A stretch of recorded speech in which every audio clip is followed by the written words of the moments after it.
പല പരസ്യ കമ്പനികളും നമ്മൾ അറിയാതെ തന്നെ നമ്മളെ കബളിപ്പിച്ചുകൊണ്ടിരിക്കുകയാണ്.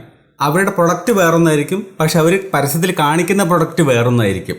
ഈ ടൈപ്പ് പരിപാടി അഡ്വർടൈസ്മെൻറ്റിന് പറയുന്ന പേര് സൊറുഗേറ്റ് അഡ്വർടൈസ്മെൻറ്റ് എന്നാണ്, അല്ലെങ്കിൽ സൊറുഗേറ്റ് മാർക്കറ്റിംഗ് എന്നുള്ളതാണ്. എന്താണ് അപ്പോൾ ഈ സൊറുഗേറ്റ് മാർക്കറ്റിംഗ് എന്നുള്ളത് ഒന്ന് വിശദമായിട്ട് പരിശോധിക്കുകയാണെങ്കിൽ നമുക്ക് കാര്യം പിടികിട്ടും. ഞാൻ ഇന്നത്തെ വീഡിയോയിൽ ഒരു 3-4 എക്സാമ്പിൾ കാണിക്കുന്നുണ്ട്. എക്സാമ്പിളായിട്ട് അഡ്വർടൈസ്മെൻറ്റിനെ പരിചയപ്പെടുത്തുന്നുണ്ട് നിങ്ങൾക്ക്. 3-4 ഞാൻ ഇന്നത്തെ വീഡിയോയിൽ കാണിച്ചു തരാം. ഇപ്പം നിങ്ങളിതാ ഇവിടെ കാണുന്ന ഒരു സംഭവം ഉണ്ടല്ലോ, പരസ്യം. ഈ പരസ്യം എന്ന് പറയുന്നത് എന്താണ്? Imperial blue super hits music CDs. എന്നിട്ട് അടിയിൽ കൊടുത്തിട്ടുണ്ട് മെൻ വിൽ ബി മെൻ. എന്താണ് മെൻ വിൽ ബി മെൻ എന്ന് പറയുന്ന ഈ ഒരു പരസ്യത്തിൻ്റെ രീതി? അതായത് ലേഡീസിനെ കാണുമ്പോൾ ആണുങ്ങളുടേതായിട്ടുള്ള തനി കുണം പുറത്ത് കാണിക്കും എന്നുള്ള രീതിയിലൊക്കെയാണ് ചെയ്തെടുക്കുന്നത്. പക്ഷേ ഇത് ആക്ച്വലി എന്താണെന്നുള്ളത് പല ആൾക്കാർക്കും അറിയുണ്ടാവില്ല. അതായത് അത്യാവശ്യം ലഹരി പദാർത്ഥങ്ങൾ ഉപയോഗിക്കുന്ന ആൾക്കാരാണെങ്കിൽ അവർക്ക് മനസ്സിലാവുന്നുണ്ടാവും, പക്ഷെ സാധാരണക്കാർക്ക് ഇത് എന്താണെന്ന് അറിയില്ല. സത്യം പറഞ്ഞാൽ എനിക്കിതുവരെ അറിയില്ലായിരുന്നു. ഞാൻ ഇതുമായിട്ട് റിലേറ്റഡ് ആയിട്ടുള്ള ഒരു പരസ്യം ഒരു വീഡിയോ കാണാനിടയായപ്പോഴാണ് ഇതിൻ്റെ പിന്നിൽ ഇങ്ങനെയൊക്കെ ഉണ്ടെന്നുള്ളത് ഞാൻ അറിയണത്. ആക്ച്വലി ഇമ്പീരിയൽ ബ്ലൂ എന്ന് പറയുന്ന സാധനം ഒരു വിസ്കിയാണ്, അതായത് ഒരു മദ്യമാണ്.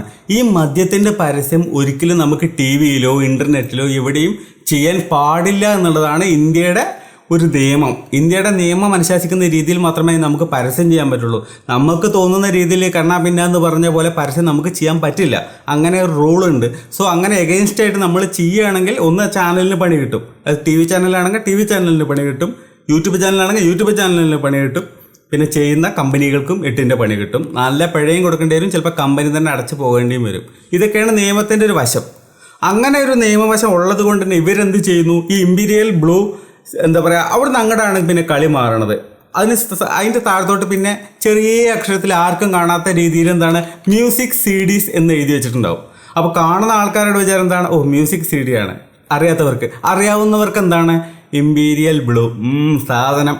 അപ്പോൾ ആ കഴിക്കുന്ന ആൾക്കാർക്ക് അതായത് കുടിക്കുന്ന ആൾക്കാരുടെ മനസ്സിനകത്ത് ഈ പറയുന്ന ബ്രാൻഡിൻ്റെ പേരിങ്ങനെ നിലനിർത്തണം. അതാണ് അവർക്ക് വേണ്ടത്.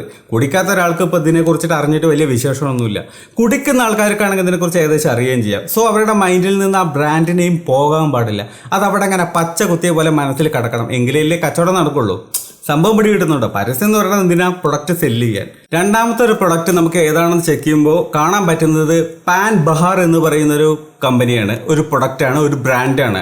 അതെന്താണ് സത്യത്തിൽ എന്നുള്ളത് നിങ്ങൾക്ക് നോക്കിക്കഴിഞ്ഞാൽ സൂക്ഷിച്ച് നോക്കി അറിയാൻ പറ്റും. അതിൻ്റെ താഴെ എഴുതിയിട്ടുണ്ട് ദ ഹെറിറ്റേജ് എലൈച്ചി. സംഭവം എന്താ വെച്ച് കഴിഞ്ഞാൽ ഏലക്കായ. നമ്മൾ ഈ വായനാറ്റത്തിനൊക്കെ വേണ്ടി വായിലിടുന്ന പരിപാടി ഉണ്ടല്ലോ, ഗ്രാമ്പൂ ഏലക്കായ എന്നൊക്കെ പറഞ്ഞ പോലത്തെ ആ സാധനമാണ് സംഗതി, വേറെ ഒന്നുമല്ല. പക്ഷെ ഇതാണ് എന്ന് പറഞ്ഞിട്ട് ഇവർ ആക്ച്വലി വിൽക്കുന്ന സാധനം എന്താണെന്ന് അറിയോ? ഈ കുടുക്ക എന്നൊക്കെ പറയുന്ന ഒരു സാധനമുണ്ട്. അതായത് ആക്ച്വലി പാൻ മസാലയാണ്. ഈ പാൻ മസാല വിൽക്കുന്നതിന് നമ്മുടെ ഇന്ത്യയിൽ ഒരു വിലക്കുണ്ട്. അതായത് എങ്ങനെ? പരസ്യം ചെയ്ത് വിൽക്കുന്നതിന് പ്രശ്നമാണ്, വിൽക്കുന്നതിന് പ്രശ്നമല്ല. പരസ്യം ചെയ്യാൻ പാടില്ല. സോ അവർ കണ്ടെത്തിയ വഴി എന്താണ്? ഈ സാധനത്തിന് എടുത്തിട്ട് വേറെ എലൈച്ചി, അതായത് ഏലക്കായയാണെന്ന് പറയുന്ന രീതിയിലേക്ക് ഒരു പാത്രത്തിലാക്കിയതിന് ശേഷം ആ സാധനം വിൽക്കുന്നു എന്ന് പറയുന്നു. പക്ഷെ വിൽക്കാനായിട്ട് ഈ സാധനം പ്രൊഡ്യൂസ് ചെയ്യില്ല. അതായത് ഒരു 10-500 പാക്കറ്റോ അല്ലെങ്കിൽ ഡപ്പി അടിച്ച് റെഡിയാക്കി വെച്ചിട്ടുണ്ടാവും. വിൽക്കുന്നതിന് ഉള്ള സെറ്റപ്പാണ് എന്ന് പറഞ്ഞുകൊണ്ട് വിൽക്കുന്നുണ്ടോ? വിൽക്കുന്നുണ്ട്. എവിടെ? അവർ എന്താ പറയുക, ഈ നിയമത്തിൻ്റെ കണ്ണ് വെട്ടിക്കുക എന്ന് നമ്മൾ പറയില്ലേ, ആ ഒരു പരിപാടിയാണ് ഇപ്പോൾ ഇവിടെ ചെയ്തുകൊണ്ടിരിക്കുന്നത്. നിയമത്തിൻ്റെ കണ്ണ് വെട്ടിക്കാൻ ഒരു 500 പ്രൊഡക്റ്റ് ഉണ്ടാക്കി വെച്ചാൽ മതി. അതായത് ഇത്രയും കോപ്പി ഉണ്ട്, ഞങ്ങൾ സെയിൽ ചെയ്യാൻ വെച്ചിരിക്കുന്ന പ്രൊഡക്ട്സ് ആണെന്ന് പറയുന്ന ഒരു സംഗതി അവിടെ ഉണ്ടായാൽ മതി. അത് ഒറ്റ കടയിൽ പോലും ചിലപ്പോൾ എത്തണമെന്നില്ല. അതായത് അത് സെല്ല് ചെയ്യണമെന്നില്ല, എവിടെയും എത്തണമെന്നില്ല. നിങ്ങൾ എവിടെ പോയി ചോദിച്ചാലും ആ പറയുന്ന പാൻ ബഹാർ എലൈച്ചി എന്ന് പറഞ്ഞ സാധനം നിങ്ങൾക്ക് കിട്ടില്ല. നിങ്ങൾ അത് ചോദിച്ച് ചെന്ന് കഴിഞ്ഞാൽ നിങ്ങൾക്ക് പാൻ മസാല എടുത്ത് തരും. പാൻ പരാഗ് പോലെ ഇല്ലേ, വായിലിട്ട് കഴിഞ്ഞിട്ട് ചെറിയൊരു കിക്ക് വരുന്നൊരു സംഭവം, അത്രേ ഉള്ളൂ സംഭവം. ചെറിയ കിക്ക് വരും തോന്നുന്നുണ്ട്, എനിക്കറിയാൻ പാടില്ല, പറയണേ കേൾക്കാം. സംഭവം നിങ്ങൾക്ക് മനസ്സിലായല്ലോ, പാൻ മസാലയാണ് സംഭവം. ഈ സാധനത്തിൻ്റെ പരസ്യം ഉള്ളിൽ കൂടെ ചെയ്യുകയാണ്. അതായത് നിയമത്തിൻ്റെ പഴുതുകൾ ഉപയോഗിച്ചുകൊണ്ട് ചെയ്യുന്ന പരസ്യങ്ങൾ. എങ്ങനെയുണ്ട്? അറിയാത്ത ആൾക്കാർക്ക് അറിയില്ല, അറിയാവുന്നവർക്ക് സംഭവം അറിയുകയും ചെയ്യാം. സോ അവരുടെ മനസ്സിൽ ആ പ്രൊഡക്റ്റിൻ്റെ ആ ഒരു ബ്രാൻഡിൻ്റെ പേര് അവിടെ തന്നെ അങ്ങനെ നിൽക്കും. ഇതിനൊക്കെ അകത്ത് പരസ്യത്തിനകത്ത് അഭിനയിക്കാൻ വരുന്ന ആൾക്കാരൊക്കെയാണെന്ന് നിങ്ങൾക്ക് അറിയാൻ പറ്റുമോ? അതായത് വമ്പ ടീമുകൾ, അതായത് ഷാറൂഖ് ഖാൻ അല്ലെങ്കിൽ അമിതാഭ് ബച്ചൻ, ആ ഒരു ലെവല്, സഞ്ജയ് ദത്ത് അല്ലെങ്കിൽ പറയുന്ന അജയ് ദേവ്ഗൺ, തെലുങ്ക് ആക്ടേഴ്സ്, ഒരുപാട് പേര്. ഇനി ആകെ വരാനുള്ളത് കുറച്ച് തമിഴിലേക്കും കേരളത്തിലേക്കും കൂടി മാത്രമേ വരാനുള്ളൂ. ബാക്കിയുള്ള നോർത്ത് ഇന്ത്യ കംപ്ലീറ്റ് ആൾക്കാരും അല്ലെങ്കിൽ സെലിബ്രിറ്റീസും ഇവരുടെ ഇമ്മാരി സാധനങ്ങൾ, ലഹരി പദാർത്ഥങ്ങളുടെ പരസ്യങ്ങൾ ചെയ്യുന്നുണ്ട്. പക്ഷെ ലഹരി പദാർത്ഥങ്ങളുടെ പരസ്യങ്ങളാണോ ഞങ്ങൾ ചെയ്തേ വെച്ച് കഴിഞ്ഞിട്ടുണ്ടെങ്കിൽ അല്ല, അവർ എലൈച്ചിയുടെ പരസ്യമാണ് ചെയ്തത്. മറ്റാളെന്തിൻ്റെ ചെയ്തത്? ഇമ്പീരിയൽ ബ്ലൂ CDs, മ്യൂസിക്കൽ CDസിൻ്റെ പരസ്യമാണ് അവർ ചെയ്തത്. അല്ലാതെ ഞങ്ങളെ മറ്റേ സാധനം കുപ്പിയുടെ ഒന്നുമല്ല. പറഞ്ഞ് രക്ഷപ്പെടാൻ പറ്റും. കാരണം എന്താണ്? അതിൻ്റെ അല്ലല്ലോ. പക്ഷെ അതിൻ്റെ ലോഗോ, അതിൻ്റെ ഡിസൈന്, അതിൻ്റെ കളറ്, അതിൻ്റെ പേര് കൊടുത്തിരിക്കുന്ന സംഗതികൾ എല്ലാം എന്താണ്? പ്രൊഡക്റ്റ് വേറെ ഒന്നാണ്. പക്ഷെ ഇതിൻ്റെ ഉള്ളിൽ കാണാത്ത രൂപത്തിൽ എഴുതി വെച്ചിട്ടുണ്ടാവും CDs, അടിയിൽ LIC. സംഭവം കാണുന്ന എന്താ പറയുക, ഭൂതക്കണ്ണാടി വെച്ച് നോക്കിയാൽ പോലും അറിയാൻ പറ്റില്ല അത് എന്താണ് അടിയിൽ എഴുതിയിരിക്കുന്നത് എന്നുള്ളത്. അവർക്ക് മറ്റതിനെ സെല്ല് ചെയ്യണം ഇതിൻ്റെ രൂപം കാണിച്ചുകൊണ്ട്. സംഭവം അത്രയേ ഉള്ളൂ. കാര്യം മനസ്സിലായല്ലോ. വേറെ ഒരു പ്രൊഡക്റ്റ് ഉണ്ട്. ആ പ്രൊഡക്റ്റ് നിങ്ങൾ കണ്ടിട്ടുണ്ടാവും. അതായത് റോയൽ സ്റ്റാഗ് എന്ന് പറയുന്ന ഒരു പ്രൊഡക്റ്റാണ്. ഈ പ്രൊഡക്റ്റിൻ്റെ താഴെ എന്താ കൊടുത്തിരിക്കുന്നത് അറിയോ? Mega music CDs. സംഭവം ഇത് കുടിക്കുന്ന ആൾക്കാർക്ക് സംഭവം മനസ്സിലായിട്ടുണ്ടായിരിക്കും. ഇതൊരിക്കലും ഒരു മ്യൂസിക് CDയുടെ സംഭവമല്ല. മ്യൂസിക് CDയുമായിട്ട് യാതൊരു ബന്ധമില്ല. ഇപ്പം ഈ ഫോട്ടോ കണ്ടപ്പോൾ നിങ്ങൾക്ക് കാര്യം മനസ്സിലായിട്ടുണ്ടാവും. അതായത് കുപ്പി വെച്ചിരിക്കുന്ന ആ കൂടും കണ്ടപ്പോൾ സംഭവം മനസ്സിലായിട്ടുണ്ടാവും. അതെന്താണ്? റോയൽ സ്റ്റാഗ് എന്ന് പറയുന്ന ഡീലക്സ് വിസ്കി എന്ന് പറയുന്ന സാധനമാണ് ഇപ്പോൾ ഈ സംഭവം. പക്ഷെ ഇത് എന്താണെന്ന് പറഞ്ഞിട്ട് അവർ വിറ്റിരുന്നത് CDs, മ്യൂസിക് CDs ആണെന്ന് പറഞ്ഞിട്ട്. പക്ഷേ മ്യൂസിക് CDക്ക് ആണെങ്കിലും ശരി, ഈ പറയുന്ന കുപ്പിക്കാണെങ്കിലും അവർ കൊടുത്തിരിക്കുന്ന ലോഗോ കണ്ടോ, പ്രൊഡക്റ്റിൻ്റെ ലോഗോ കണ്ടോ, രണ്ടും സെയിം ആണ്. പക്ഷെ അടിയിൽ ചെറിയൊരു മാറ്റമുണ്ട്. വിസ്കി എന്നല്ല, മ്യൂസിക് CDs. അത് കാണൂല. അങ്ങനത്തെ രീതിയിലേ കൊടുക്കുകയും ചെയ്യാം. ഈ ടൈപ്പ് മാർക്കറ്റിങ്ങിനാണ് സൊരുഗേറ്റ് മാർക്കറ്റിംഗ് എന്ന് പറയുന്നത്. അടുത്തൊരു പ്രൊഡക്റ്റ് ഞാൻ കാണിച്ചു തരാം. അതെന്താ സംഭവം എന്ന് വെച്ച് കഴിഞ്ഞിട്ടുണ്ടെങ്കിൽ കണ്ടോ, ഓഫീസേഴ്സ് ചോയ്സ് ബ്ലൂ സ്നാക്സ്.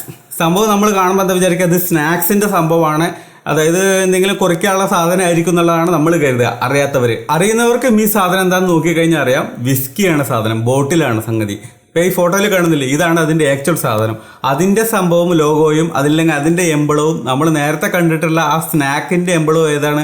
ഒരേപോലെ ഇരിക്കും.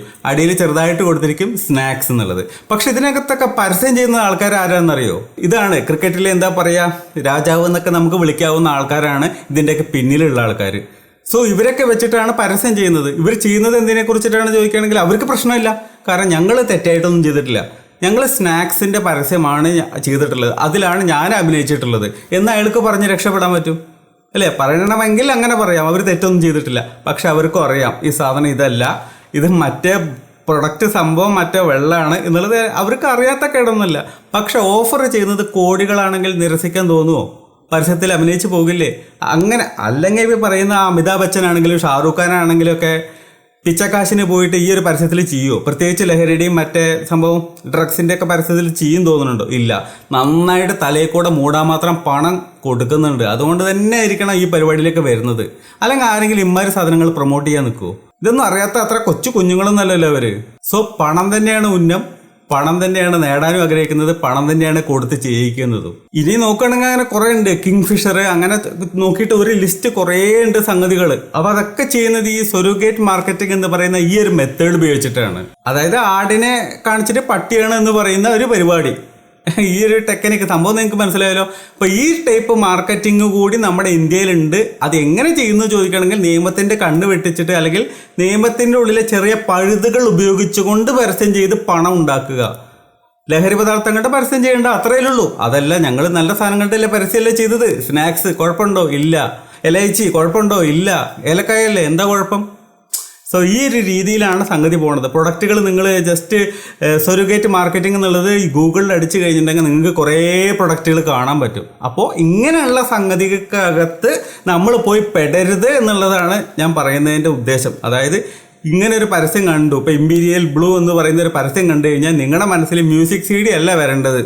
ഈ സാധനത്തിൻ്റെ പരസ്യം പച്ചക്ക് ചെയ്യുന്നതാണെന്നാണ് നിങ്ങൾ കണക്കാക്കേണ്ടത്. അത് കുടിക്കുന്ന ആൾക്കാരാണെങ്കിലും കുടിക്കാത്ത ആൾക്കാരാണെങ്കിലും അതിൻ്റെ യഥാർത്ഥ വശം നമുക്ക് മനസ്സിലാക്കാൻ പറ്റുന്നുണ്ടെങ്കിൽ അറിയാൻ പറ്റും എത്രത്തോളം മാരകമാണ് നമ്മുടെ അവസ്ഥ, നമ്മുടെ പരസ്യങ്ങൾ, നമ്മുടെ ടെലിവിഷൻ, നമ്മുടെ മാധ്യമങ്ങൾ, നമ്മുടെ ഇതിൽ അഭിനയിക്കുന്ന ആൾക്കാരുടെ ഒക്കെ ഒരു അവസ്ഥ, മെൻറ്റാലിറ്റി ഒക്കെ നമുക്കൊന്ന് മനസ്സിലാക്കാൻ പറ്റും. സോ നിങ്ങളുടെ അഭിപ്രായം എന്താണ്? ഇവർ ചുമ്മാ അറിയാതെ പോയിട്ട് അഭിനയിക്കുന്നതാണോ, അതോ നന്നായിട്ട് പണം തലയിലൂടെ കൗത്തിയതിന് ശേഷം അത് കണ്ടിട്ട് കണ്ണ് മഞ്ഞളിച്ച് പോയിട്ട് അഭിനയിക്കുന്നതാണോ? എന്താ നിങ്ങളുടെ അഭിപ്രായം? പൈസയ്ക്ക് വേണ്ടിയിട്ടാണോ അല്ലയോ? നിങ്ങളുടെ അഭിപ്രായം കമൻറ്റ് ചെയ്യുക. പിന്നെ ഇതുപോലുള്ള അബദ്ധങ്ങളിലൊന്നും പോയി ചാടരുത്. ഇങ്ങനത്തെ പരസ്യങ്ങൾ കാണുമ്പോൾ തന്നെ തിരിച്ചറിയാൻ പറ്റണം. അറിയില്ലെങ്കിൽ അത് എന്താണെന്നൊന്ന് ഗൂഗിളിൽ സെർച്ച് ചെയ്ത് കഴിഞ്ഞാൽ പ്രൊഡക്റ്റ് വ്യാജനും ഒറിജിനലും ഒക്കെ മുന്നിൽ വരും. അപ്പോൾ മറ്റൊരു വീഡിയോയിൽ വീണ്ടും കാണാം. ബൈ.